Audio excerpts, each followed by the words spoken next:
네, 굿모닝 YTN 3부 이어갑니다. 우리 정상으로는 12년 만에 미국을 국빈 방문하는 윤석열 대통령이 워싱턴 일정을 시작했습니다. 윤 대통령은 한미 정상회담과 국빈 만찬, 의회 연설 등 굵직한 일정을 통해 70주년에 맞은 한미 동맹을 더욱 강화하겠다는 목표입니다. 현지 취재기자 연결해 보겠습니다. 조은지 기자. 네, 미국 워싱턴입니다. 네, 뒤쪽으로 백악관이 보이는데요. 한미 정상회담 분위기가 느껴지나요? 네, 한국은 아침이지만 이곳 워싱턴은 한국보다 13시간 느린 24일 오후 6시 조금 전입니다. 미국 날짜로는 한미 정상회담까지 이틀 남았는데요. 국빈 맞이 채비를 어느 정도 마친 것 같습니다. 백악관 인근 도로에는 태극기와 성조기가 나란히 걸려 있고요. 백악관 건너편의 영빈관 블레어 하우스에도 두 나라 국기가 함께 개양돼 있습니다. 국빈으로만 방문할 때 볼 수 있는 상대국에 대한 최고 예우라고 하는데 우리나라 정상으로는 이명박 전 대통령 이후 12년 만이고 바이든 행정부 들어서는 프랑스 마크롱 대통령에 이어 두 번째입니다. 주 워싱턴 한국문화원 외벽에도 한미동맹 70년 역사를 한눈에 보여주는 사진이 걸려 있습니다. 1953년 미국 의장대가 성조기를 또 70년 뒤인 2023년 한국군이 태극기를 들고 나란히 서 있는 모습 아래 자유와 연대라는 글귀가 적혀 있습니다. 윤석열 대통령은 4시간 전쯤 공군 1호기를 타고 이곳 워싱턴에 도착했습니다. 미국 측에서는 기포드 국무부 의전장과 골드버그 주한대사, 캠벨 NSC 인도태평양 조정관 등이 영접을 나왔습니다. 윤 대통령은 공항에서 백악관 건너편에 국빈이 묻는 영빈관 블레어 하우스로 곧장 이동했습니다. 교민들의 열렬한 환영도 받았는데 이곳에서 사흘밤을 머물면서 일정을 소화합니다. 미국 첫 일정으로 윤 대통령은 글로벌 기업 넷플릭스의 테드 서벤도스 CEO와 접견했고요. 이어서 동포간담회가 예정되어 있습니다. 네, 윤석열 대통령의 5박 7일 일정 동안에 정해진 일정이 20개가 넘는다고요? 네, 워싱턴과 보스턴 딱 두 도시만 찍는데 일정이 빼곡합니다. 미국 바이든 대통령과의 만남은 이곳 시각으로 25일 내일 있는데요. 벌써 6번째 만나는 한미 정상은 부부 동반으로 한국전쟁 기념비를 찾은 뒤 친교의 시간을 가질 예정입니다. 공교롭게도 바이든 대통령이 대선 출마 선언 4주년인 내일 재선 도전 뜻을 동영상으로 밝힐 것으로 보여 윤 대통령과의 동반 일정에 이래저래 관심이 쏠릴 것 같습니다. 윤 대통령은 이곳 시각으로 26일 백악관 공식 환영식을 시작으로 한미 정상회담과 기자회견, 국빈 만찬까지 가장 굵직한 일정들을 제 뒤에 보이시는 백악관에서 소화할 예정이고요. 27일에는 미국 상하원 의회 합동연설과 국빈 오찬에 이어 미군 수뇌부의 정세 브리핑이 예정돼 있습니다. 군사 안보 또 혈맹을 강조하는 일정들이 많은데 윤 대통령으로선 취임 1주년을 앞두고 대북 확장 억제를 얼마나 실효성 있게 담아내느냐가 방미 성패를 가를 관건이 될 것 같습니다. 또 다른 축 경제 안보입니다. 삼성전자 이재용, SK 최태원, 현대차 정의선 회장 등 주요 그룹 대표들을 포함해서 정부 출범 이후 최대 규모인 122명 경제사절단이 함께 왔습니다. 첨단 기술동맹 강화를 키워드로 워싱턴과 보스턴에서 다양한 경제 행사를 소화하고 윤 대통령도 1호 영업사원으로 세일즈 외교 최전선에 설 예정입니다. 지금까지 미국 워싱턴에서 YTN 조은지입니다. 백악관은 윤석열 대통령과 바이든 대통령의 정상회담에서 북한 도발을 막기 위한 확장 억제 강화 방안을 핵심적으로 다루고 별도의 성명도 발표할 것이라고 밝혔습니다. 미국 상하원 의회는 윤 대통령 국빈 방문을 환영하고 양국 협력을 더욱 끌어올리자는 내용의 결의안을 발의했습니다. 워싱턴에서 권준기 특파원입니다. 백악관은 북한이 핵과 미사일 개발을 이어가는 지금 시점에 확장 억제가 한미 정상 간 핵심 의제가 될 거란 점을 분명히 했습니다. 정상회담 결과물인 공동 성명과 별도로 확장 억제와 관련한 성명이 발표될 거라고 예고했습니다. That statement will send a very clear and demonstrable signal of the United States' credibility when it comes to its extended deterrence commitments to the Republic of Korea and to the people of Korea. 우크라이나와 관련된 사안도 주요 이슈가 될 거라며 지금까지 한국에 2억 5천만 달러 인도적 지원에 바이든 대통령이 고마움을 표시할 거라고 밝혔습니다. 다만 우크라이나에 대한 한국의 무기 지원도 논의될지 질문에는 구체적인 지원 방안은 각국이 판단할 문제라며 답하지 않았습니다. 해외 기자를 대상으로 한 브리핑에서는 윤석열 대통령의 워싱턴 포스트 인터뷰에 대한 일본 기자의 질문이 나왔습니다. 100년 전 일로 일본이 무조건 무릎 꿇어야 한다는 것은 받아들일 수 없다는 발언에 대한 미국 정부 반응을 물은 겁니다. We're grateful that they have proven able to talk about these things and even to move forward tangibly and demonstrably on some of these issues. But it's really for them to speak to, not for the United States. 백악관은 한미 정상회담에서 한미일 삼각공조 강화 방안을 비롯해 한미 경제협력과 투자 계획도 논의될 거라고 밝혔습니다. 미 의회 상하원에서는 윤 대통령 국빈 방문을 환영하는 결의안이 발의됐습니다. 여야 의원들이 초당적으로 뜻을 모아 발의한 결의안에는 평화와 안보의 핵심 축인 한미 동맹을 더욱 강화할 것을 촉구하는 내용이 담겼습니다. 특히 중국을 견제하기 위해 미국, 일본, 호주, 인도 4개국이 참여하는 협의체인 쿼드에 한국 참여를 지지하는 문구가 포함된 점이 눈에 띕니다. 미국 상하원 결의안은 민주당과 공화당이 초당적으로 발의한 데다 상하원 지도부 초청을 받은 윤 대통령이 의회 합동연설을 앞두고 있어 채택 가능성이 큰 것으로 관측됩니다. 워싱턴에서 YTN 권윤기입니다. 수단 군벌 간 무력 분쟁으로 위험에 처했던 현지 교민 28명이 무사히 우리 군용기에 탑승해 위험 지역을 벗어났습니다. 오늘 오후 한국에 도착할 예정인데 대통령실은 안전이 귀환할 때까지 긴장의 끈을 놓지 않겠다고 밝혔습니다. 박서경 기자가 보도합니다. 수단 교민 28명을 태운 우리 군용기가 드디어 사우디아라비아 제다에 도착했습니다.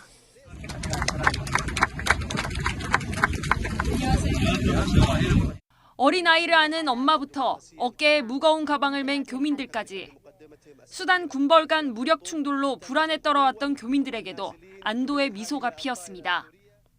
지난 약 10여일간 수단 내 무력 충돌로 지극히 어려운 여건 속에서도 아무런 피해 없이 철수를 희망하는 우리 국민 28명 전원이 안전하게 위험 지역을 벗어나게 되었습니다. 구출된 28명 가운데 당장 귀국을 원하지 않는 2명을 제외한 교민 26명은 제다에서 대형 수송기를 타고 오늘 오후 4시쯤 서울공항에 도착합니다. 정부는 귀국 후 교민들의 건강 상태 확인은 물론 필요한 편의가 제공되도록 조치할 방침입니다. 약속을 뜻하는 작전명 프라미스로 진행된 이번 구출 작전. 교민들은 교전이 한창이던 수단의 수도 하르툼에서 군용기가 기다리던 북동부 항구 도시 포트 수단까지 육로로 이동했는데 안전을 위해 경로를 바꿔가며 이동해 850km 정도 거리를 지나는데 꼬박 24시간 이상이 걸렸습니다.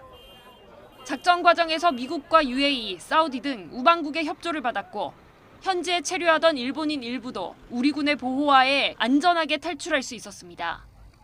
앞서 윤석열 대통령은 작전 상황을 실시간 보고받으며 군용기와 청해부대 등 긴급 파견을 지시했고 조태용 국가안보실장은 윤 대통령 지시에 따라 미국 국빈 방문에 동행하지 않고 서울에 남아 철수 작전을 지휘했습니다. YTN 박서경입니다. 북아프리카의 수단 사태가 긴박하게 돌아가면서 사흘간의 이드 알피트르 휴전이 종료된 후에도 각국의 필사적인 자국민 철수가 계속되고 있습니다.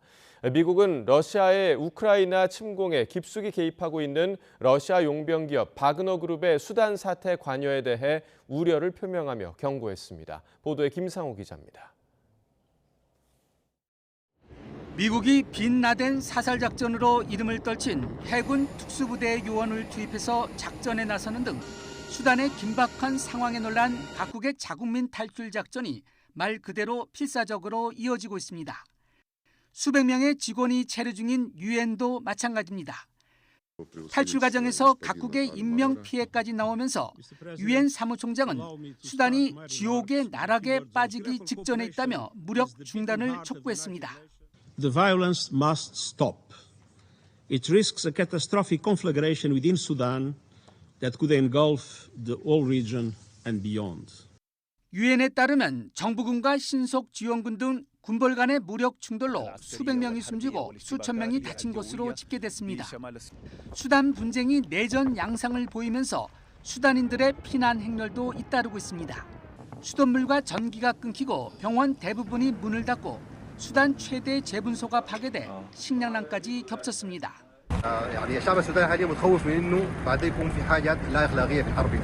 غصب المدنيين واهتمام بالمدنيين تجاوز جروح بشريه فدي المخاوف الظاهره من انسحاب الرعايا الاجانب. 미국은 우크라이나 전쟁에 깊이 개입하고 있는 러시아 용병 기업이 수단 사태에 관여하고 있다며 경고 메시지를 보냈습니다. We do have deep concern about the engagement of the Prigozhin group, the Wagner group, in Sudan. 수단 군부는 러시아의 수단 금광 채굴권을 주는 대신 군사 지원을 받는 긴밀한 관계를 유지해온 것으로 알려졌습니다. 월스트리트저널은 서방 국가들이 수단 내 임박한 위험 상황을 감지하지 못하고 유엔의 중재에 따른 수단 정권의 민정 전환 합의를 낙관해서 무력 충돌이 격화하는 사태를 초래했다고 지적했습니다.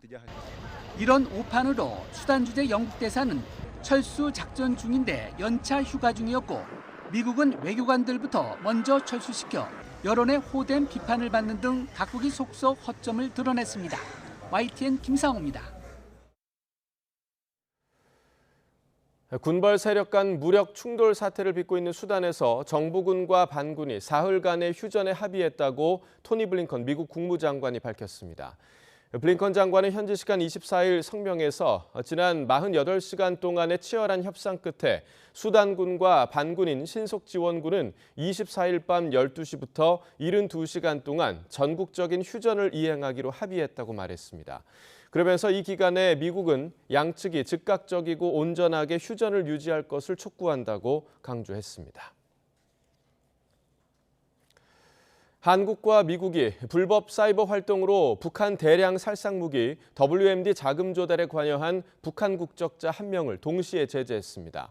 사이버 분야에서 한미 동시 제재는 이번이 처음인데요. 최근 북한 핵미사일 개발의 돈줄로 떠오른 불법 사이버 활동을 긴밀한 공조로 차단에 나선 겁니다. 이종수 기자입니다. 외교부는 어젯밤 암호화폐 세탁 등으로 북한 핵미사일 개발 자금 조달에 관여한 조선광선은행 소속 심연섭을 미국과 함께 독자 제재 명단에 올린다고 밝혔습니다. 미 재무부도 심연섭을 비롯한 3명에 대한 제재 조치를 발표했습니다.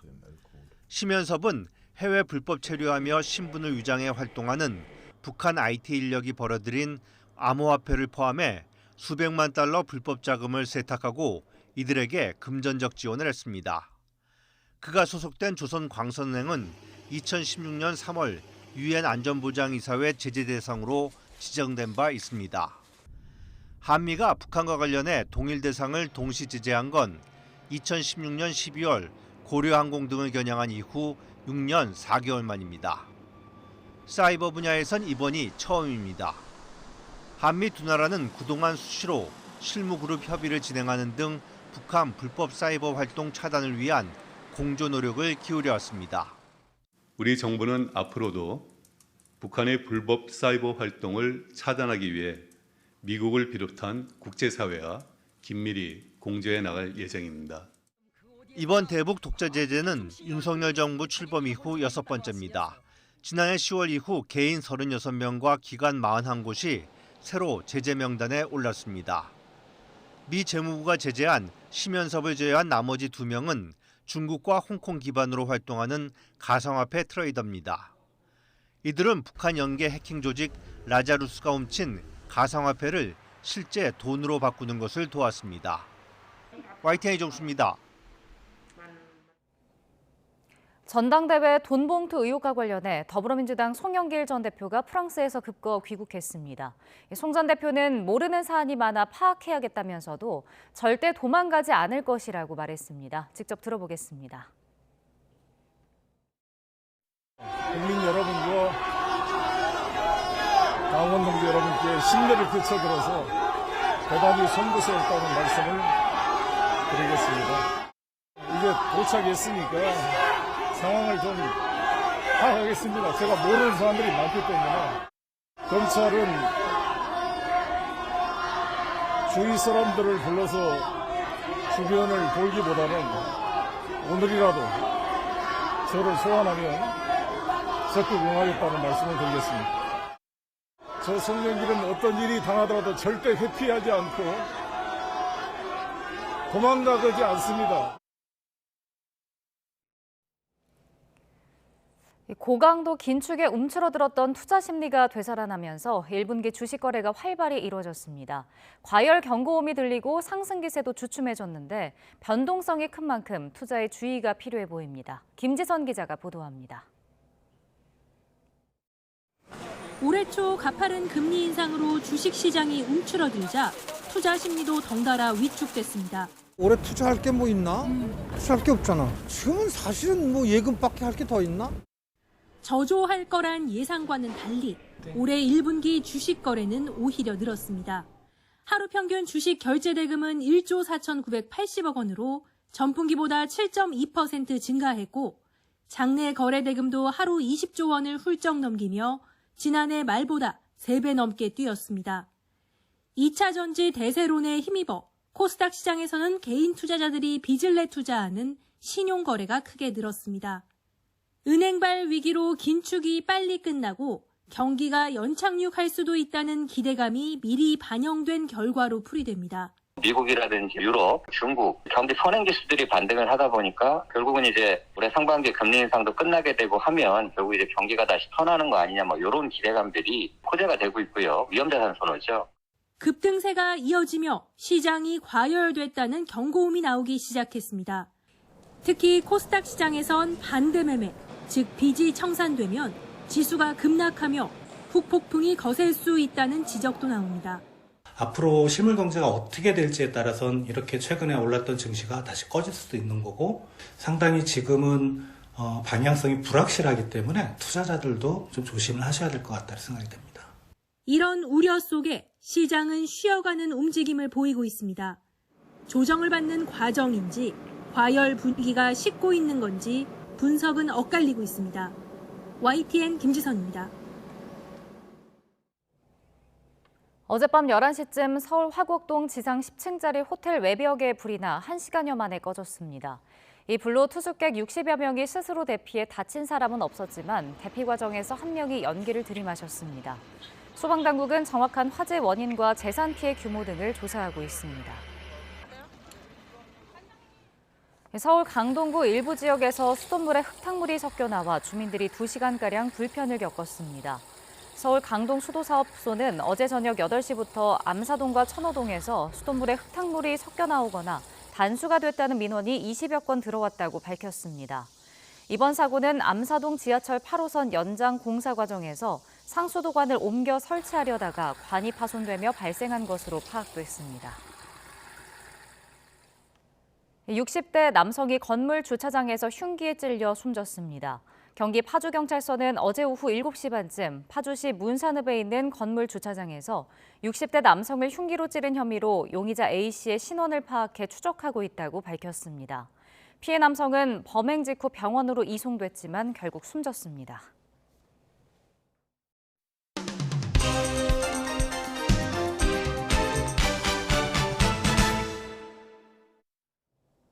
네, 4월 25일 화요일입니다. 오늘 아침 신문은 어떤 소식 다뤘는지 짚어보겠습니다. 이현웅 아나운서가 정리해왔습니다. 어서 오십시오. 안녕하십니까? 네, 자, 첫 번째 기사부터 보겠습니다. 자, 저희가 이제 보도로도 전해드렸는데 오늘 이제 교민들이 도착을 한다라고 전해드렸습니다. 프라미스, 정말 얼굴에 미소만 봐도 정말 다행이라는 생각이 좀 드네요. 네, 그렇습니다. 이 사진은 먼저 사우디 제다로 한 차례 이동한 뒤에 찍힌 사진인데요. 여기서 또 다른 공군 수송기로 옮겨 타서 현재 귀국길에 오른 상태입니다. 육해공 최정예 부대를 동원한 덕분에 이 작전 프라미스가 성공할 수 있었는데요. 특히나 707 특임대를 해외 작전에 투입한 건 2007년 분당 샘물교회 교인 피랍 사건 이어서 이번이 두 번째라고 합니다. 현재 우리 교민들은 사우디에 체류하길 희망하는 2명을 제외한 26명이 귀국길에 올랐고요. 말씀해 주신 것처럼 오늘 오후 4시쯤이면 서울공항에 도착할 예정입니다. 네. 자, 다음 그래픽을 좀 보겠습니다. 그래픽을 보면 철수 경로가 나와 있는데 지금 하루툼에서 포트 수단으로 또 포트 수단에서 제다로 이동을 한 거죠. 이 과정에서 미국과 아랍에미리트가 좀 도움을 줬다고요? 네, 맞습니다. 대통령실이 밝히기로 미국과 아랍에미리트 연합 또 사우디 등 우방국의 협조를 받았다고 했습니다. 수단의 정부군과 반군 양측에 제3국 교민들의 안전한 철수를 보장해달라는 협상을 중재했다고 하고요. 또 우리가 이용한 이 철수 경로도 먼저 확보했던 것으로 전해집니다. 그리고 우리가 도움을 준 경우도 있었는데요. 대통령실은 현재 체류하던 일본인 수명도 우리와 동행해서 안전하게 철수할 수 있도록 했다고 덧붙였습니다. 이런 교민 구출 작전은 조태용 국가안보실장이 국내에 머물면서 챙겼다고 하는데요. 상황이 마무리되면 국빈 방미 일정에 합류할 예정입니다. 네. 자, 국가가 존재하는 이유에 대해서 다시 한번 좀 느끼게 해줬던 그런 작전이 아니었나 생각이 좀 듭니다. 자, 두 번째 기사 보겠습니다. 자, 미세먼지는 어찌하오리까? 중국에서 석탄 발전을 2배 늘린다고. 요즘 다 줄이는 추세잖아요. 네, 그렇습니다. 최근에 나온 외신 보도에 따르면 중국 지방 정부들이 올 1분기 최소 20.45기가와트 발전 용량의 석탄 화력 발전소를 새로 건설하는 데 승인했다고 합니다. 작년 1분기 8.63기가와트가 승인된 것과 비교하면 2배 이상이었고요. 2021년 한 해 동안 승인된 18.55기가와트보다도 많은 수준이었습니다. 네, 국제사회에서 탄소 중립을 위해서 이제 노력하는 것을 역행하는 그런 모습인데 우리 같은 경우는 미세먼지까지 걱정이 되고 있어요. 그렇습니다. 네. 지난 2019년 한중일이 함께 조사한 바에 따르면 우리나라에서 발생하는 초미세먼지 중 32%는 중국에서 건너온 것으로 밝혀졌습니다. 이미 지금도 미세먼지와 황사 등으로 심각한 고통을 받고 있는 우리 입장에서는 중국이 석탄 화력 발전소를 늘리는 게 결코 반가울 수 없는데요. 중국이 이렇게 기후위기 대응보다 에너지 공급을 우선하는 이유는 지난 2년 동안 전력 부족 사태를 겪었기 때문으로 분석됩니다. 하지만 그린피스는 에어컨과 같은 전력 사용 급증에 대비하기 위해서 화석 연료 발전에 더 많은 투자를 하게 되면 결국 기후변화가 가속화될 거라면서 폭염과 같은 기상이변이 더 자주 발생하는 악순환이 되풀이될 거라고 지적했습니다. 네, 그러니까 이제 기상이변에 대처하기 위해서 기후 변화를 유발하는 그런 조치를 하는 격이잖아요. 예. 좀 이해할 수 없는 조치인 것 같습니다. 자, 다음 세 번째 기사 보겠습니다. 자, 요즘에는 모두 이제 데이터로 모든 게 좀 기록이 되다 보니까 과거에 올린 게시물이 좀 문제가 되는 경우가 있잖아요. 그런데 어린 시절 올린 인터넷 게시물 삭제를 도와준다고요? 네, 그렇습니다. 보통의 경우 자신이 올린 게시물을 찾아서 직접 삭제할 수도 있겠지만 이미 탈퇴를 한 곳에 올렸던 게시물이나 계정을 잃어버려서 본인이 지우기 어려운 경우도 있습니다. 이럴 때 해당 게시물을 지우기 위해서는 과정이 상당히 복잡하다고 하는데요. 결국 대부분은 아무런 조치를 하지 못하고 중도 포기하곤 합니다. 하지만 이제는 정부가 나서서 보다 편리하게 게시물을 내릴 수 있도록 도울 예정이라고 하는데요. 이 희망자는 삭제를 원하는 게시물 주소와 자신의 게시물이란 걸 입증할 수 있는 자료 일부를 함께 첨부해서 신청을 하면 되겠습니다. 그러면 정부는 신청자 대신 해당 사업자에게 접근 배제를 요청하게 되는 겁니다. 현재는 스스로 올린 게시물 삭제를 위주로 돕고 있는데요. 제3자가 올린 불법 촬영물 등에 대해서도 상담을 해주고 있습니다. 그리고 이후에는 삭제 지원 범위를 제3자 게시물까지 확대할 예정이라고 합니다. 네, 제3자 게시물 같은 경우는 범죄와 관련될 또 가능성도 높으니까요. 예. 지원 범위는 분명히 좀 확대돼야 할 것 같습니다. 다음 기사 보겠습니다. 자, 술 이야기입니다. 요즘 굉장히 제 주변에도 위스키 마시는 분들 많아졌더라고요. 위스키 정말 열풍이죠? 그렇습니다. 과거에는 소주와 맥주, 또 그리고 그 이후에는 와인으로 트렌드가 바뀌었다면 이제는 위스키가 대세가 됐습니다. 이 위스키 열풍은 수입량을 통해서 확인해 볼 수 있겠는데요. 올해 1분기 위스키류 수입량이 8,443톤으로 작년 1분기에 비해서 78%나 증가했다고 하고요. 1분기 기준으로는 역대 최고치라고 합니다. 작년 1분기에 4,700여 톤, 2분기에 6,400여 톤, 3분기에 7,200여 톤, 4분기에 8,600여 톤 이렇게 점차 인기를 더해 왔는데요. 몇몇 인기 위스키는 오픈런을 하지 않으면 구하지 못하는 상황까지 됐습니다. 네, 예전에는 뭐 위스키라고 하면 중장년층의 술, 이른바 아재술 이런 네. 이미지도 좀 있었는데 인식이 좀 많이 바뀐 것 같아요. 맞습니다. 이제는 유통업계 통계를 보면 이번 위스키 열풍이 2030이 주도하고 있다는 사실을 확인해 볼 수 있습니다. 업계에서는 코로나19로 인해서 혼술 문화가 정착했고 또 MZ세대는 부어라 마셔라 하는 것보다는 가치 있는 한 잔을 선호하는 경향이 강하다고 업계에서 분석하고 있습니다. 그러면서 각 백화점과 마트는 한정판이나 그동안 출시하지 않았던 제품을 새로 들여오고 있었고요. 편의점에서는 이 위스키와 탄산수 등을 섞어서 만든 하이볼 제품을 잇따라 내놓으면서 시장 공략에 나서고 있었습니다. 네, 아재 술이 아니라 이제는 모두의 술이 되고 있는 위스키 관련 소식이었고요. 자, 마지막 기사 보겠습니다. 자, 미국의 Z세대와 관련된 얘기입니다. 종교를 믿는 사람들이 팬데믹 이후에 더 많아졌나 봐요. 네. 네. 최근 월스트리트 저널에 실린 한 설문 결과를 보면 18세부터 25세의 응답자의 3분의 1이 신의 존재를 믿는다고 답했다고 합니다. 이는 2021년 25%에 비해서 높아진 수치인데요. 이에 대해서 코로나19 팬데믹이 미국의 G세대에게 생애 최초의 위기가 됐고 지난 3년 동안 가족이나 친구의 상실, 또 대량 실직 등의 변화로 인해서 기댈 곳을 찾는 경우가 많아진 것으로 분석하고 있었습니다. 종교에 대한 관심을 표현하는 방식도 조금은 달라졌다고 하는데요. 과거에는 정기적으로 종교시설을 찾아서 의례에 참석했다면 이제는 소셜미디어를 통해서 관련 게시글을 팔로우하는 등의 형태로 바뀌고 있었습니다. 이번 조사는 종교나 신을 특정하지 않고 더 높은 존재, 강한 힘 등과 같이 포괄적으로 표현해서 진행됐다고 합니다. 네, 기댈 곳이 필요한 거죠. 그만큼 좀 우리 삶이 좀 힘들어졌다, 이런 조사 결과가 아니었나 생각이 듭니다. 굿모닝 브리핑 이현웅 아나운서와 함께했습니다. 고맙습니다. 감사합니다.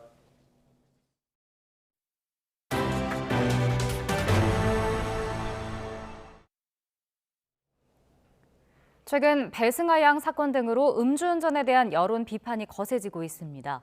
그런데 정작 상습 음주운전자들은 형량을 낮추는 데 급급한 모습을 보여 눈살을 찌푸리게 하고 있습니다. 보도에 강민경 기자입니다.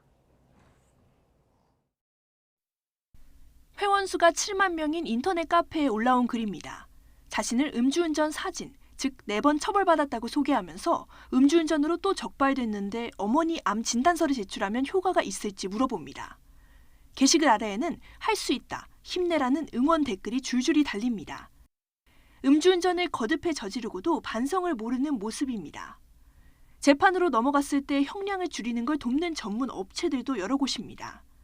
한 업체에 연락해봤더니 50만 원을 내면 반성문부터 온라인 교육 수료증까지 모든 서류를 준비해주겠다고 제안합니다. 생활비 이런 부분들이라든지 좀 그런 부분들을 좀 이렇게 써서 보내주시면 저희가 그 부분으로 해서 반성문을 좀 써드리고 수료증은 바로 오늘 안에 다 이제 발급이 되고요. 상담사 의견서까지 이분은 정말 교육을 잘 들었다라는 또 의견서가 나가요. 구형량을 낮출 요령이라며 음주운전 근절 1인 캠페인을 해보라고 가르쳐주기도 합니다. 옷을 한 3-4벌, 5벌 정도 가지고 나가셔서 이제 갈아입고 며칠 동안 한 것처럼 하루 만에 몇 시간 만에 끝내셨던 분이 계시는데 그 부분을 누가 확인하는 부분은 아니니까. 가벼운 처벌을 받을 방법을 이처럼 손쉽게 알아낼 수 있는 데다 음주운전에 유독 관대한 사법부의 오랜 관행까지 겹치며 상습 음주운전이 양산된다는 비판이 나옵니다. 실제로 음주운전 재범률은 상당히 높아서 최근 3년 동안 적발된 음주운전자의 절반에 가까운 16만 2천여 명이 2번 이상 적발된 이른바 상습범이었습니다. 의미 없는 여러 횟수의 반성문 제출, 피해자에 대한 사과 없는 반성문 제출 이런 것들은 법원에서도 조금 더 면밀하게 봐야 될 것 같아요. 음주운전은 자신뿐만 아니라 다른 사람의 생명까지 위협하는 만큼 엄연한 중범죄입니다. 무고한 피해자가 더 나오기 전에 술을 조금이라도 마시면 운전대를 잡을 수 없도록 하는 근본적인 대책을 세워야 하는 이유입니다. YTN 강민경입니다. 인천 전세 사기 주범 이른바 건축왕 남모 씨가 강원도 동해안권 경제자유구역 개발 사업에도 손을 댄 것으로 드러났습니다. 사업자 선정 과정 등에서 특혜 의혹이 불거졌는데 남 씨는 사업 취지와 달리 아파트 9천 채를 지으려고 했던 것으로 알려졌습니다. 보도에 송세혁 기자입니다. YTN이 입수한 2021년 8월 동해안권 경제자유구역청에서 열린 망상일지구 투자협약식 영상입니다. 인천 전세 사기로 구속된 남모 씨와 최문순 전 강원도지사, 당시 경제자유구역청장 등이 참석했습니다. 본인 씨는 필립 중의 그룹과 망상 제1지구 개발 사업에 대한 투자 협약을 체결하게 되었습니다. 앞서 2018년 11월 남 씨가 세운 특수 목적법인 동해 ECT는 망상 1지구 개발 사업권을 따냈습니다. 이 과정에서 특혜 의혹이 제기됐습니다. 사업자가 되려면 개발 부지를 50% 넘게 가지고 있어야 하는데 당시 남씨는 30%도 채 확보하지 못한 상태였습니다. 그런데 경제자유구역청이 갑자기 전체 사업 면적 639만 제곱미터를 40% 가까이 줄이고 3개 지구로 나누는 등 개발 계획을 바꾼 겁니다. 결과적으로 동해 ECT는 땅을 더 확보하지 않고도 기준을 충족해 사업자로 지정됐습니다. 동해시 망상 1지구 사업 부지입니다. 사업자가 지정된 지 4년이 넘었지만 첫 삽도 뜨지 못한 채 그대로 방치돼 있습니다. 지역에서는 초기부터 남씨의 사업 능력이 부풀려졌고 망상지구 개발이 국제복합관광도시 건립이라는 취지와 달리 아파트 건설 사업으로 변질됐다는 의혹도 제기됐습니다. 원래는 관광개발인데 어느 날에 이걸 아파트를 짓겠다. 9,500세대를 짓겠다. 그것도 가장 노른자라고 하는 망상지구 개발은 2013년부터 추진된 최문순 전 강원도지사의 역점 사업이었습니다. 강원도는 감사에 착수했습니다. 인천에서도 그렇게 피해를 주던 사기꾼이 이제는 강원도까지 와서 강원도민에게 피해를 줬다고 하면은 이거는 참을 수 없는 겁니다. 최문순 전 지사는 망상 개발 사업은 인천 전세 사기 사건과 무관하다며 관련법이 정하는 절차에 따라 진행됐다고 밝혔습니다. 동해 ECT 측 역시 어떤 특혜도 없었으며 오는 12월 말까지 사업 부지의 경매를 유예시킨 뒤 지분 매각 절차를 거쳐 인천 임차인 보증금을 반환할 계획이라고 말했습니다. YTN 송세혁입니다. 온라인 여행사 키위닷컴 관련 소비자 불만이 급증하고 있어 한국소비자원이 각별한 주의를 당부했습니다. 소비자원은 올해 1분기 접수된 키위닷컴 관련 불만 상담은 95건으로 항공권 취소와 환급 거부가 90% 이상을 차지했다고 밝혔습니다. 특히 이용약관의 개인 사정으로 일정을 취소할 경우 환불받기 어렵고 적립금으로 10유로만 지급한다는 내용을 표시하고 있지만 소비자가 이를 미리 알고 동의하기는 어려웠습니다.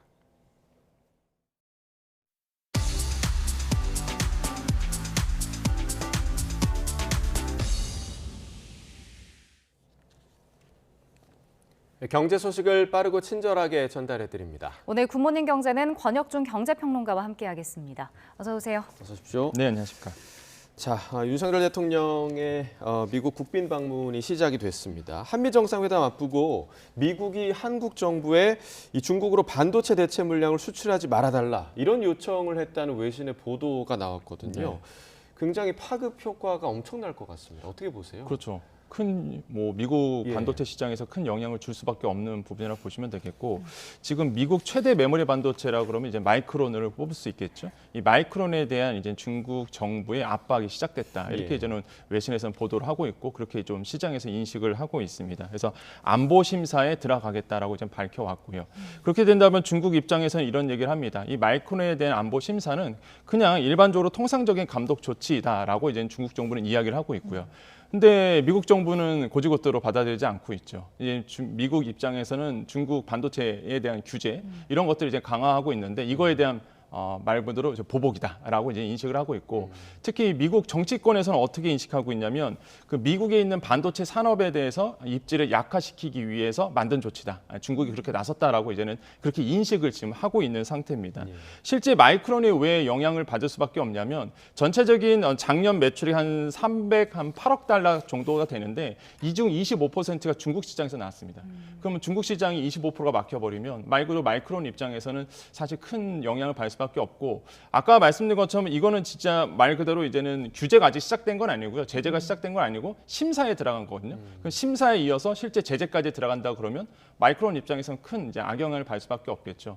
근데 이제는 만약에 중국 쪽으로 반도체가 안 들어간다 그러면 중국도 입장이 좀 어려워지겠죠. 산업이 안 들어가니까. 근데 중국 입장에서는 대안이 있습니다. 바로 삼성전자와 SK하이닉스가 있거든요. 그러니까 미국 정부 입장에서는 요구할 수밖에 없는 거예요. 야, 우리가 마이크론 못 들어가면 니네도 들어가지 마. 그럼 중국에서는 굉장히 곤란해지거든요, 사실. 왜 그러냐면 작년 기준으로 이제 중국 내에 D램 점유율을 좀 봤더니 삼성전자가 43%, SK하이닉스가 이제 34% 정도, 그다음에 마이크론이 한 14% 정도 되면서 한 92%가 이 3사가 주도하고 있습니다. 그럼 그중에서 마이크론이 빠지고 삼성전자, SK하이닉스가 빠져버리면 이건 뭐 중국에 있는 반도체가 들어갈 수가 없다 보니까 그냥 뭐 생산이 올스톱될 수밖에 없거든요.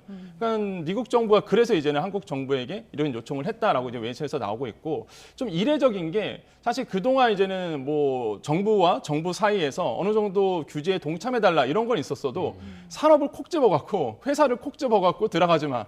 이거 좀 협조해줘라고 한 건 되게 이례적인 일이거든요. 그래서 이런 것들이 지금 시장에서 이제 나오고 있다. 그래서 아마 미국 입장에서는 뭐 이게 정말로 제재가 될지, 중국에서 제재가 될지 모르겠지만 미국 입장에서는 어느 정도 외신에서 나왔기 때문에 어느 정도 시장에서 어떻게 이해하고 있냐면 사실일 거다라고 이제 인식을 하고 있는 거죠. 네. 근데 이렇게 뭐 미국의 압박이 좀 들어오게 된다면 삼성전자나 SK하이닉스가 상당히 곤혹스러울 수밖에 없잖아요. 사실 실적도 최근에 좋지 않았고요. 그렇죠. 곤혹스럽죠. 이게 왜 그러냐면 우리나라가 이제 중국 시장의 반도체 최대 또 수출국이기도 하고 또 중국 입장에서는 수입국입니다. 그러다 보니까 우리나라가 만약에 삼성전자, SK하이닉스가 수출이 안 된다. 이게 만약에 규제에 동참해서 수출 자체를 만약에 안 하게 된다 그러면 뭐 우리나라 입장에서는 큰 타격이 될 수밖에 없겠고요. 실제 중국 내 낸드 플래시 점유율을 봤더니 삼성전자가 33%, 키옥시아는 이제는 일본 기업입니다. 그래서 22%, 그래서 SK하이닉스가 15% 정도 되는데 만약에 이런 것까지, 그러니까 D램과 낸드 플래시까지도 우리가 만약에 규제에 동참하게 돼서 못 들어간다 그러면 수출에 큰 영향을 받을 수밖에 없고요. 그러다 보니까 뭐 주가도 영향을 지금 이제 받고 있는 상태고, 특히 뭐 이미 과거에 말씀드렸지만 삼성전자 1분기 영업이익이 6천억 원 정도 나왔거든요. 그러니까 사실 조단으로 나오는 기업이 갑자기 6천억 원으로 줄어들었단 말이죠. 이런 상황에서 수출까지 이제는 어느 정도 제재가 가해진다 그러면 뭐 엎친 데 덮친 격이라고 이제 보시면 되겠습니다. 그래서 굉장히 안 좋은 상황을 가고 있고, SK하이닉스 같은 경우는 지금 분기 적자가 일어난 상태예요. 이런 거 봤을 때 굉장히 겨울 한파를 좀 지나고 있는 상황에서 악재가 좀 나왔다라고 보시면 되겠습니다. 그래서 이번에 이제는 한미 정상회담이 그래서 중요한 거죠. 이 반도체법에 대해서 어느 정도 얘기가 이제 오고 갈 것으로 보고 있는데, 물론 주요 아젠다로는 나오진 않을 겁니다. 근데 이제는 물밑 접촉에서 어느 정도 나올 것으로 보고 있는데, 이 반도체법이 굉장히 좀 어려운 이유가 우리 입장에서 실제적으로 이제는 반도체 보조금을 받게 된다. 미국에서 주는 보조금이 한 5년 동안 한 69조 원 정도 되는데 우리나라 삼성전자, SK하이닉스가 이 보조금을 받을 수밖에 없거든요. 미국에서 산업을 하려고 그러면. 그럼 받게 되면은 뭐가 문제냐면 중국 쪽으로 새롭게 이제 투자를 금지하게 됩니다. 그러면 중국 시장을 놓치게 될 수밖에 없겠고, 또 하나가 뭐냐면은 이제는 신청 기업의 기밀 정보를 제공하게끔 돼 있어요. 이게 정말 어려운 문제인데 회계 자료를 내놓으라 그러거든요. 뭐 회계 자료 보면 다 나오잖아요. 어디서 매출을 올렸고, 어디서 수입을 했고, 원자재 어디서 갖고 왔고, 이게 다 보이다 보니까 이거에 대해서 이제 요구를 하고 있는 상황. 그래서 이런 것도 이제 풀어야 되겠고, 초과이익 환수 규제도 있고요. 그 다음에 이제 중국 투자에 대한 가드레일 조항, 아까 말씀드린 것처럼 보조금 받으면 신규 투자하지 마, 이런 부분이거든요. 그래서 이런 것들이 좀 걸려 있습니다. 그래서 이번에 이제는 한미 정상회담이 이 경제 안보 쪽에서 굉장히 중요해요, 사실 이번에. 그래서 이걸 어떻게 풀어낼 것이냐. 아까 말씀드렸던 기밀 정보 제공은 기밀을 좀 최소화하는 부분으로 이제 가야 되겠고, 가드레일 같은 경우에도 좀 완화 부분으로 어느 정도 목소리가 나와야 됩니다. 그래서 지금 시장에서는 경제 총수가 총투입됐거든요, 이번에. 많이 가셨습니다. 그래서 아마 경제계 쪽에서 어느 정도의 물밑 접촉이 일어나지 않을까 조심스러운 좀 기대를 하고 있고, 이 결과가 그래서 이제는 굉장히 중요하다고 말씀을 드립니다. 네. 정말 미중 경쟁 구도 사이에 끼어서 너무너무 지금 곤란한 상황에 있는 것 같은데, 이번 한미 정상회담 통해서 그야말로 국익에 부합하는 그런 결과가 나왔으면 좋겠네요. 자, 지금 조선업계에서는 굉장히 인력이 좀 부족하다고 하더라고요. 그런데 정부에서 5천 명의 외국 인력을 해마다 좀 들여오겠다, 이런 방안을 추진하기로 했다고요? 네, 맞습니다. 사실 조선업계 가면은 노동자 구하기가 굉장히 힘든 구조고요. 그러다 보니까 그동안 이제 외국인 노동자들이 이제 투입이 됐던 부분이 있는데, 그 수요가 많은데 공급이 안 됐던 부분이 있습니다. 그러다 보니까 정부가 어떻게 나섰냐면은 전용 쿼터를 이제는 신설했습니다. 그래서 2025년까지 해마다 이제 5천 명을 이제 투입하겠다라고 이제 발표를 발표를 했고요.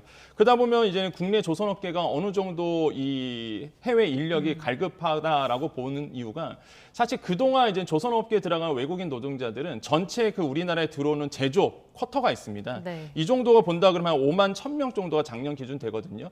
여기에서 이제 제조업, 그러니까 한마디로 그 조선업계로 간 게 2,300명밖에 안 돼요.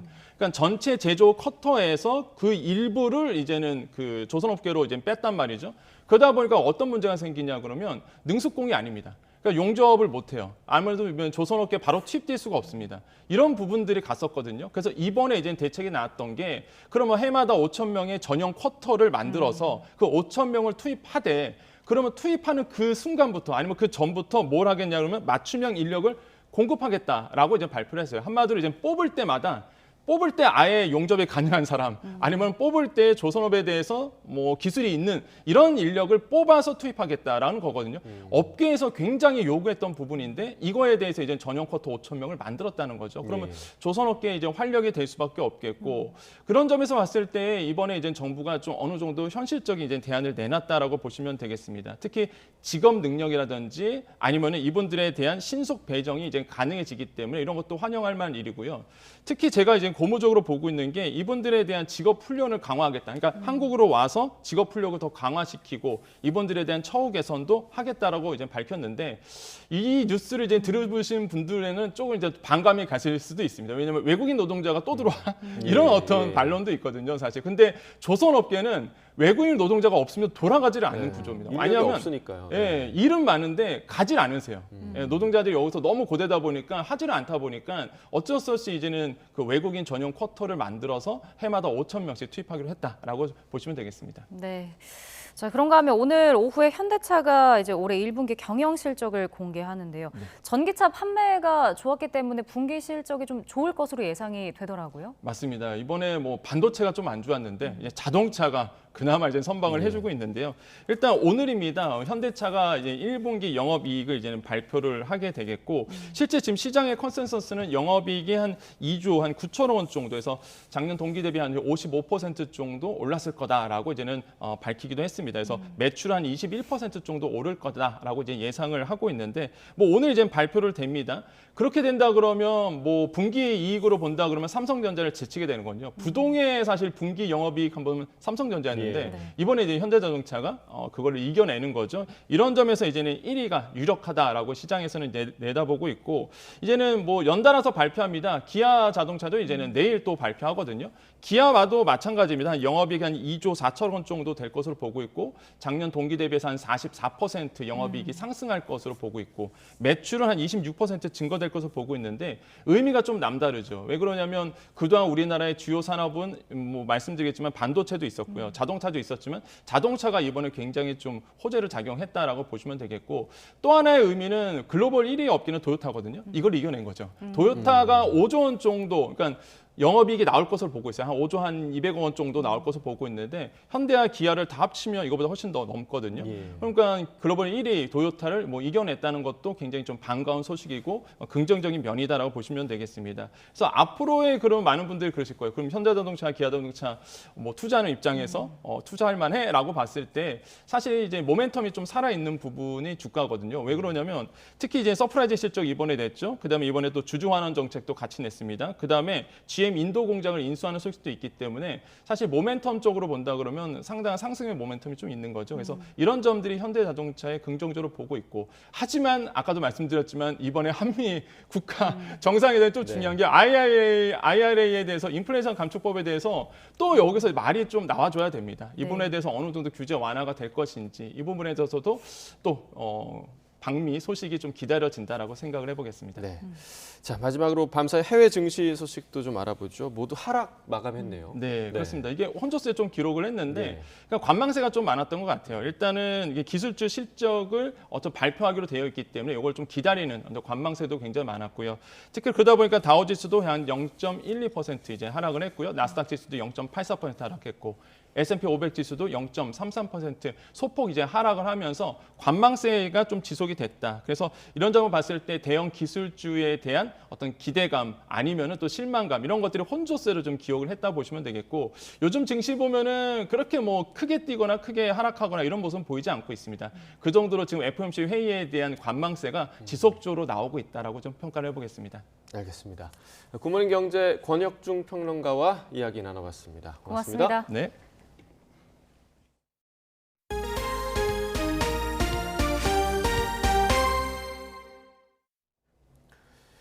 소형 모듈 원자로 SMR은 기존 원전보다 작으면서도 1000배 더 안전해서 차세대 원전으로 주목받고 있습니다. 정부가 소형 모듈 원자로는 혁신적 설계 기술에 맞는 최상의 안전성을 확보하기 위해 규제 대원칙을 처음으로 마련했습니다. 양회영 기자가 보도합니다. 소형 모듈 원자로 SMR. 증기발생기나 냉각제 펌프 등 주요 설비를 따로 설치해야 하는 기존 대형 원전과 달리 하나의 용기에 담아 크기가 최대 100분의 1로 줄어듭니다. 하지만 발전 용량은 대형 원전의 3분의 1까지 가능하고 모듈 조립 방식이라 공사 기간이 짧고 건설 비용도 저렴합니다. 사람 개입 없이 중력과 같은 자연 현상으로 원전 내부를 냉각시키는 방식이라 안전성도 높습니다. 중대사고 발생 확률은 10억 년에 한 번으로 사실상 0에 가까운 것으로 평가되고 있습니다. 또 전기 출력을 조절할 때 기존 원전처럼 붕산을 쓰지 않아 방사성 폐기물 발생량도 적다는 장점을 지녔습니다. 저희가 개발하고 있는 SMR은 사고가 났을 때 전혀 전기도 필요 없고 사람의 조작도 필요 없이 사고를 완화할 수 있는 계통들이 구비가 되기 때문에 훨씬 더 안전하다고 말할 수가 있겠습니다.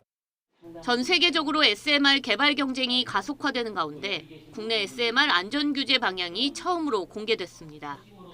모든 원자력 규제에 적용되는 안전원칙을 예외 없이 적용한다는 일반 원칙 아래 규제 관점과 방식, 기준, 체계 등을 담은 기본 방향, SMR 개발 시 고려해야 할 설계 가이드라인으로 구성됐습니다. 특히 잠재적 피폭 위험을 낮게 유지되도록 최적화하고 방사성 물질의 환경 방출을 줄이며 해체 역시 쉽게 해야 한다는 내용도 제시됐습니다. 규제기관이 앞으로 이 ISMR에 대한 규제 방향을 선도하고 기준을 먼저 제시해서 보다 안전하고 효율적인 SMR을 개발할 수 있도록 등대의 역할을 하겠다 하는 의미를 담고 있는. SMR은 전 세계에서 80여 개의 모델이 개발되고 있지만 표준화된 기술은 없는 상태입니다. 우리 정부는 2025년 말까지 혁신형 소형 모듈 원자로의 표준 설계를 마무리한 뒤 2026년 표준 설계 인가를 원자력 안전위원회에 신청할 예정입니다. 이번 안전규제 방향 제시를 통해 개발 단계에서부터 시행착오를 줄이고 최종 승인까지의 시간을 단축해 소형 모듈 원자로의 해외 경쟁력도 확보할 수 있을 것으로 기대됩니다. YTN 사이언스 양우영입니다. 네, 앞서 속보 자막으로 전해드린 내용 조금 더 자세히 알아보겠습니다. 윤석열 대통령이 미국 국빈 방문 첫 공식 일정으로 테드 서렌도스 넷플릭스 공동 CEO를 만났습니다. 윤 대통령은 현지 시간으로 24일 오후 미국의 영빈관인 블레어 하우스에서 서렌도스 CEO 등 넷플릭스 관계자들을 접견했는데, 이 자리에서 넷플릭스가 향후 4년 동안 한국의 드라마, 영화, 리얼리티 쇼 등 K 콘텐츠에 25억 달러를 투자하겠다고 밝혔습니다. 윤 대통령은 접견 이후 언론 발표에서 서렌도스 대표가 앞으로 25억 달러, 3조 3천억 원을 투자하겠다는 입장을 밝혔다면서 넷플릭스의 파격적인 투자 결정을 진심으로 환영한다고 말했습니다. 서렌도스 대표도 앞으로 4년 동안 한국 드라마, 영화, 리얼리티 쇼의 창작을 도울 것이라고 언급한 뒤 25억 달러는 넷플릭스가 한국에 진출한 2016년부터 지난해까지 투자한 금액의 2배에 달한다고 설명했습니다. 한미 두 나라가 윤석열 대통령 국빈 방문을 계기로 우주탐사 공동의향서에 서명합니다. 이종욱 과기정통부 장관과 팜 멜로이 미 항공우주국 부국장은 현지 시각 25일 메릴랜드 주 나사 고다드 우주센터에서 우주탐사 및 과학 분야 협력 공동 서명한다고 로이터 통신이 보도했습니다. 한미 양국은 이번 서명을 계기로 우주 연구 분야 협력의 속도를 높이고 우주통신과 우주항해, 달 연구 분야의 공조를 강화할 방침입니다. 중국이 한미 정상회담을 앞두고 서해 북부 지역에서 군사훈련을 예고했습니다. 중국 해사국에 따르면 다롄 해사국은 항행 안전 정보를 통해 오늘 오전 8시부터 오후 3시까지 서해 북부 보하이해에서 군사 임무를 한다고 밝혔습니다. 해사국은 사각형 형태의 훈련 해역을 적시하며 훈련 기간 해당 지역 안으로 선박 진입을 금지한다고 공지했습니다. 하지만 군사 임무의 자세한 내용에 대해서는 공개하지 않았습니다. 여행을 갔다가 돌아와 보니 주차장에 세워뒀던 자신의 외제차가 사라져 있었다는 황당한 제보가 YTN에 들어왔습니다. 차를 훔쳐간 사람은 다름 아닌 같은 건물에 사는 이웃 주민이었는데 차량은 이미 수출업자에게 넘어간 상태였습니다. 보도에 안동준 기자입니다. 검은 모자와 마스크를 쓴 채 오피스텔 주차장에 들어온 남성. 주차된 외제차 쪽으로 다가가선 자연스럽게 운전석 문을 열고 차에 올라탑니다. 이내 시동이 걸린 듯 후미등에 불이 들어오고 차량은 그대로 주차장을 빠져나갑니다. 지난 19일 여행을 마치고 돌아온 A씨는 주차장에 세워뒀던 차가 없어진 걸 발견하고 깜짝 놀랐습니다. 관리사무소를 찾아 CCTV를 확인했고 이틀 전 같은 건물에 사는 40대 남성이 차량에 접근하는 장면을 찾아냈습니다. 제가 마침 차에 키를 놔두고 왔어요. 어차피 집이니까 차를 안심하고 놔두놓고 갔는데 19일 날 다시 돌아와 보니 차가 없던 거예요. A씨가 직접 이웃을 찾아갔더니 남성은 차가 며칠째 그대로 서 있어서 호기심에 접근했는데 차문도 열리길래 다른 마음을 먹게 됐다고 털어놨습니다. 빚을 갚기 위해 브로커를 거쳐 차를 팔아넘겨서 1,200만 원도 챙겼다는 겁니다. 업자가 보낸 탁송기사가 차를 가져가는 모습 역시 주차장 CCTV에 고스란히 담겼습니다. 차주 A씨는 업자에게도 전화해봤는데 업자는 GPS 제거 작업까지 마쳤다면서 차를 돌려받고 싶으면 2천만 원을 달라고 되레 요구하고는 이후엔 연락을 끊었습니다. 당황스럽죠. 그냥 이게 지금 이 대한민국 21세기에 이런 일이 일어난다는 자체가 그냥 말도 안 되는 거죠. 아직까지는 저는 안 믿겨요. 차를 가져갔다는 게. 경찰은 CCTV 등을 토대로 용의자를 특정한 뒤 직접 불러 범행 동기를 캐물었습니다. 또 브로커와 업자가 도난 차량인 것을 알면서도 차를 샀을 가능성도 염두에 두고 수사를 이어가고 있습니다. YTN 안동준입니다. 고등학교 팀도 또 대학교 팀도 하나 없는 우리나라 여자 아이스하키가 사상 처음으로 세계선수권 2부 승격의 쾌거를 이뤄냈습니다. 신들린 듯한 선방으로 골문을 굳게 지킨 대표팀 수문장 허은비 선수를 허재원 기자가 만나고 왔습니다. 경기끝! 대한민국 대표팀 5전 전승으로 디비전 1A 승격! 사상 첫 2부 승격을 이뤄낸 순간 모든 걸 빙판에 쏟아부은 우리 선수들은 볼리 허은비를 둘러싸고 기쁨을 나눴습니다. 5경기 125개의 상대 슈팅 중 119개를 막아낸 철벽 수비. 우승의 분수령이었던 이탈리아, 폴란드와의 첫 2경기에서는 75개의 슈팅 중 단 한 골만 허용하며 99%에 가까운 선방률을 기록했습니다. 저를 이렇게 세워줄 수 있는 팀하고 하키를 한다는 것 자체가 행복했고 또 눈물 날 것 같아요.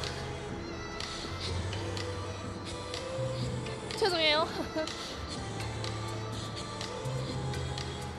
사실 이번 대회가 마냥 쉬웠던 것만은 아니었거든요.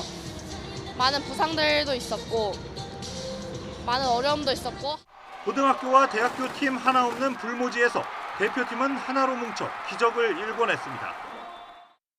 모든 선수들이 그냥 하키가 좋고 팀이 하나가 됐을 때 나오는 그 경기력에 반해서 다 준비를 한 것 같아요. 어린 시절부터 하키와 사랑에 빠져 미국 유학까지 감행한 허은비.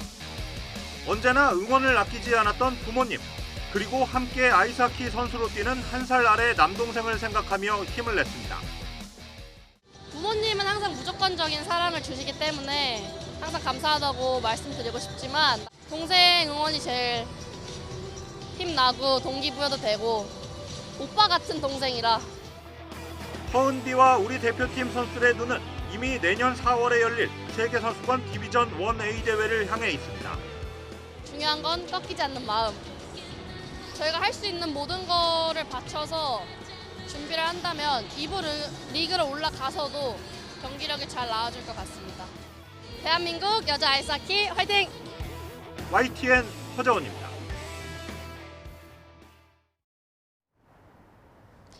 오늘은 전국 곳곳에 봄비 소식이 들어 있습니다. 현재 서울은 흐린 가운데 약하게 비가 내리기 시작했는데요.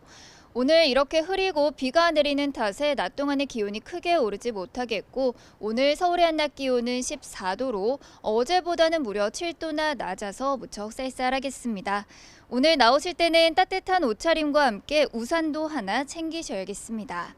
자세한 레이더 화면부터 먼저 살펴보도록 하겠는데요. 현재 남부에 이어서 충청과 경기 서해안에도 산발적으로 비가 내리고 있습니다. 이 비는 오전에 서울 등 그 밖에 전국으로 확대하겠고요. 오후 늦게 서쪽 지방을 시작으로 밤이면 대부분 그치겠습니다. 오늘 경남 해안과 제주도에는 최고 30mm, 강원 남부와 충청 이남 지방 곳곳에도 5에서 10mm의 비가 예상되고요. 서울 등 수도권은 1mm 미만으로 양이 매우 적겠습니다. 비가 내리면 낮 동안 쌀쌀하겠습니다. 낮 기온 서울이 14도, 광주가 13도로 어제보다는 3도에서 7도가량이 낮겠습니다. 내일 아침부터 낮 사이 중부지방에는 또 한 차례 약한 비가 지나겠고요. 이후로는 맑고 따뜻한 봄 날씨를 되찾을 전망입니다. 서울 등 중서부 지방은 비의 양이 워낙 적은 탓에 건조특보도 계속될 가능성이 무척 큰데요. 산불 등 화재 예방에 각별히 주의하셔야겠습니다. 지금까지 YTN 신미림입니다. 네, 앞서 백악관에서도 밝혔던 내용인데요. 대통령실도 한미 정상이 실효적이고 또 강화된 확장 억제에 논의할 것이라고 밝혔는데 이 관련 소식은 이어지는 뉴스에서 자세히 전해드리겠습니다. 이상으로 굿모닝 YTN 마칩니다. 네, 잠시 후 뉴스라이더가 방송됩니다. 시청해주신 여러분 고맙습니다.